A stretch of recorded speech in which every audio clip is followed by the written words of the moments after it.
Energia, aziende e famiglie venete strette nella morsa del caro bollette. La regione in un solo mese ha scalato la classifica e ha conquistato tristemente il podio in Italia per l'aumento dei prezzi di elettricità e gas. Se in maggio l'aumento era salito di 12,2 punti, in giugno ha raggiunto il 12,6% e la regione che inseguiva il Trentino Alto Adige ha fatto il sorpasso e ora i veneti sopportano i costi più alti d'Italia. I numeri sono dell'Istat e sono stati elaborati dalla Confartigianato Veneto.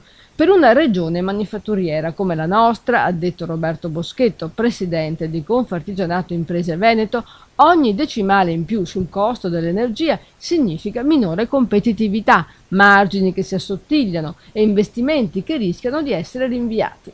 Confartigianato ha ricordato che nel primo trimestre del 2026 i prestiti alle piccole imprese venete sono scesi del 5,5% rispetto allo stesso periodo del 2025, confermando un calo che prosegue dal 2022.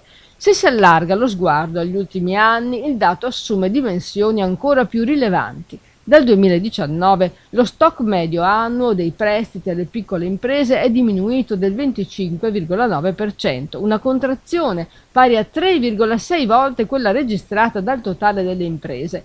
Oggi più che mai competitività, conclude Boschetto, significa poter contare su energia e costi sostenibili e su un sistema del credito capace di accompagnare lo sviluppo delle imprese.